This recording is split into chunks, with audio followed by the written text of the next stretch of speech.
Newton theorized, and it is now commonly taught, that the Earth's ocean tides are caused by gravitational lunar attraction. If the Moon is only 2,160 miles in diameter, and the Earth 8,000 miles, however, using their own math and law, it follows that the Earth is 87 times more massive, and therefore the larger object should attract the smaller to it, and not the other way around.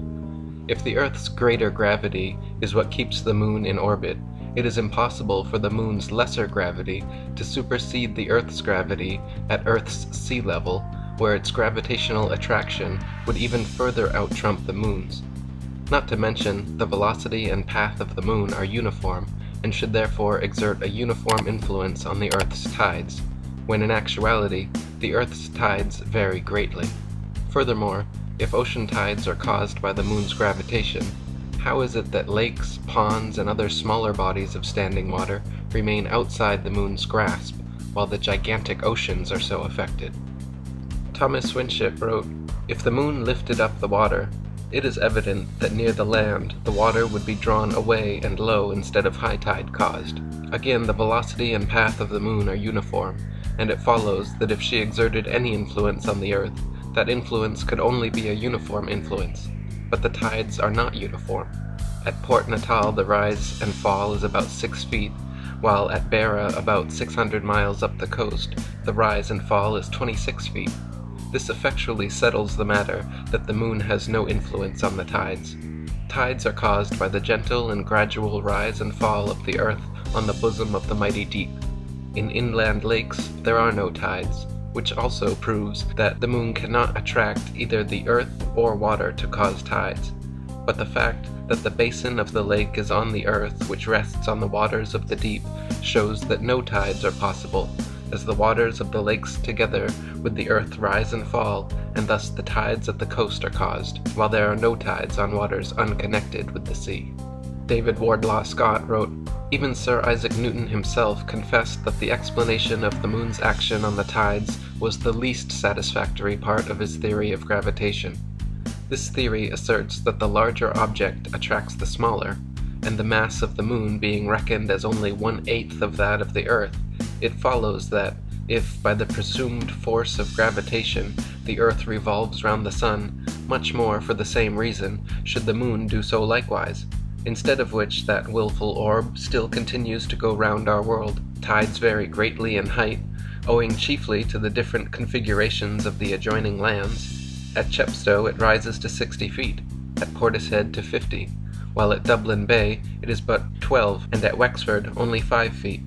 That the Earth itself has a slight tremulous motion may be seen in the movement of the spirit level, even when fixed as steadily as possible, and that the sea has a fluctuation may be witnessed by the oscillation of an anchored ship in the calmest day of summer.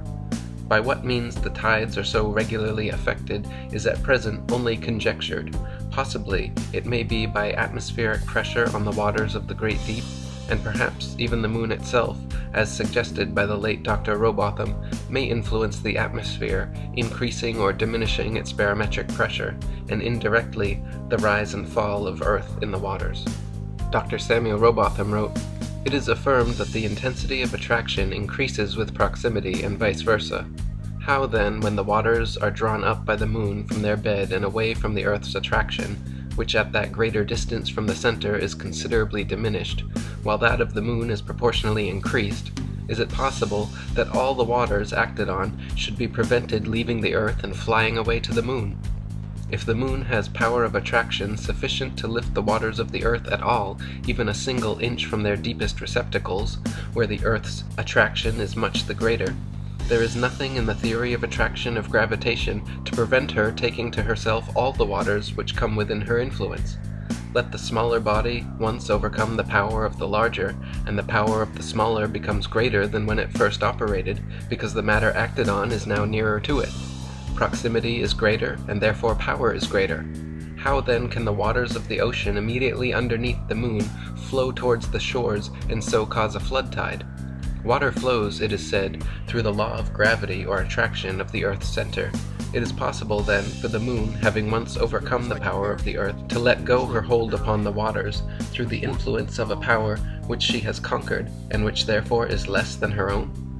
The above and other difficulties which exist in connection with the explanation of the tides afforded by the Newtonian system have led many, including Sir Isaac Newton himself, to admit that such explanation is the least satisfactory portion of the theory of gravitation. Thus we have been carried forward by the sheer force of evidence to the conclusion that the tides of the sea do not arise from the attraction of the moon, but simply from the rising and falling of the floating earth in the waters of the great deep. That calmness which is found to exist at the bottom of the great seas could not be possible if the waters were alternately raised by the moon and pulled down by the earth. Bearing this fact in mind, that there exists a continual pressure of the atmosphere upon the earth, and associating it with the fact that the earth is a vast plain stretched out upon the waters, and it will be seen that it must of necessity slightly fluctuate or slowly rise and fall in the water. As by the action of the atmosphere the earth is slowly depressed, the water moves towards the receding shore and produces the flood tide, and when by the reaction of the resisting oceanic medium the earth gradually ascends and the waters recede, and the ebb tide is produced. This is the general cause of tides. Whatever peculiarities are observable, they may be traced to the reaction of channels, bays, headlands, and other local causes. That the earth has a vibratory or tremulous motion, such as must necessarily belong to a floating and fluctuating structure, is abundantly proved by the experience of astronomers and surveyors. If a delicate spirit level be firmly placed upon a rock or upon the most solid foundation which it is possible to construct, the very curious phenomenon will be observed of constant change in the position of the air bubble. However carefully the level may be adjusted, and the instrument protected from the atmosphere, the bubble will maintain its position many seconds together. A somewhat similar influence has been noticed in astronomical observatories, where instruments of the best construction are placed in the most approved positions, and cannot always be relied upon without occasional readjustment. If the moon pulled the tides due to its alleged gravity, then why does it only pull the ocean's water, and not all the world's lakes, marshes, ponds, and other inland waters? The tides are clearly a product of the interconnected ocean waters, and not the other waters of earth, and therefore caused either by the gentle rocking of the earth on the great deep, as stated by the above 19th century authors, or, if more ancient explorers can be trusted, the ocean tides very well may be caused by a huge whirlpool vortex surrounding Mount Meru at the North Pole, which reverses direction every 6 hours, alternately sucking in and pushing out the great seas of the earth, like the breath of Gaia at the naval center point of earth, breathing in and out twice per day. The 14th century writings Inventio Fortunata by Nicholas Stalin and the Itinerarium of Jacobus Snoyen mention the magnetic mountain being so powerful that it pulled the nails right out of explorers' boats. The encircling whirlpool and 4 directional rivers surrounding the mountain were said to change every 6 hours, causing the tides, comparing them to the breath of God at the navel of the earth, inhaling and exhaling the great seas. The cartographer Gerardus Mercator's 16th century map informs us that the waters of the oceans are carried northward to the pole through these rivers with great force, such that no wind could make a ship sail against the current. The waters then disappear into an enormous whirlpool beneath the mountain at the pole, and are absorbed into the bowels of the earth.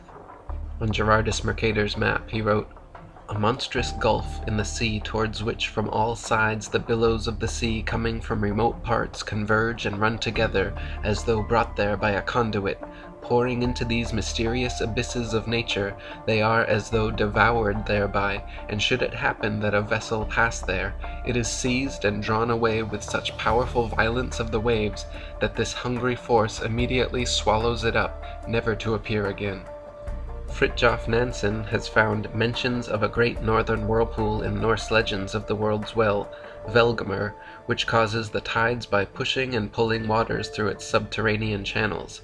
Isidore of Seville, the Gesta Hemaburgenesis Ecclesiae Pontificum, the Topographia Hibernica of Giraldus Cambrensis. His description of the northern whirlpool is cited by Mercator, the Historia Norvegae, the Speculum Regale of Einar Gunnarsson, and a particularly interesting quote from the Langobard author Paulus Warnefridi, also called Diaconus, states, And not far from the shore, which we before spoke of on the west, where the ocean extends without bounds, is that very deep abyss of waters which we commonly call the ocean's navel. It is said twice a day to suck the waves into itself and to spew them out again, as is proved to happen along all these coasts, where the waves rush in and go back again with fearful rapidity. By the whirlpool of which we have spoken, it is asserted that ships are often drawn in with such rapidity that they seem to resemble the flight of arrows through the air, and sometimes they are lost in the gulf with a very frightful destruction. Often, just as they are about to go under, they are brought back again by a sudden shock of the waves, and they are sent out again thence with the same rapidity with which they were drawn in. The Gesta Hammaburgensis Ecclesiae Pontificum states that Archbishop Adalbert told a team of noblemen of Phrygia around 1035 to 1043 to set sail to explore the North Polar region. As they headed north beyond Greenland, quote, "Of a sudden they fell into that numbing ocean's dark mist which could hardly be penetrated with the eyes. And behold, the current of the fluctuating ocean whirled back to its mysterious fountainhead, and with most furious impetuosity drew the unhappy sailors, who in their despair now thought only of death, onto chaos. This, they say, is the abysmal chasm, that deep in which report has it that all the backflow of the sea, which appears to decrease, is absorbed and in turn re-vomited, as the mounting fluctuation is usually described. As the partners were imploring the mercy of God to receive their souls, the backward thrust of the sea carried away some of their ships, but its forward ejection threw the rest far behind the others. Freed thus by the timely help of God from the instant peril they had had before their eyes, they seconded the flood by rowing with all their might." So in short, what is the cause of the tides? Well, it is clearly not the supposed gravity of the moon, a smaller object than the Earth, far away from the Earth, somehow pulling the tides up in a uniform way, as this doesn't happen.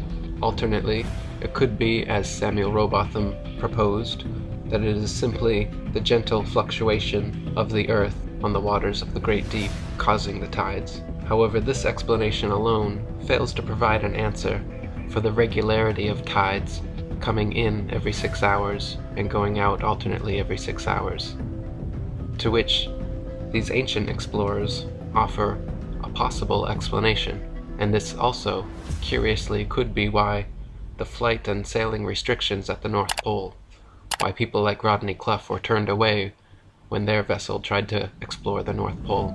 Russian military vessels and other ships explore the area, making sure that we don't take our own independent explorations to the North Polar region. So what are they hiding there? Does this magnetic Mount Meru actually exist? Is there actually a whirlpool spinning around it with 4 directional rivers constantly sucking in and pushing out the waters of the Earth in 6-hour intervals? It sure would be nice if the UN and world governments would allow us to independently explore the Arctic and Antarctic so we could find answers to questions like these.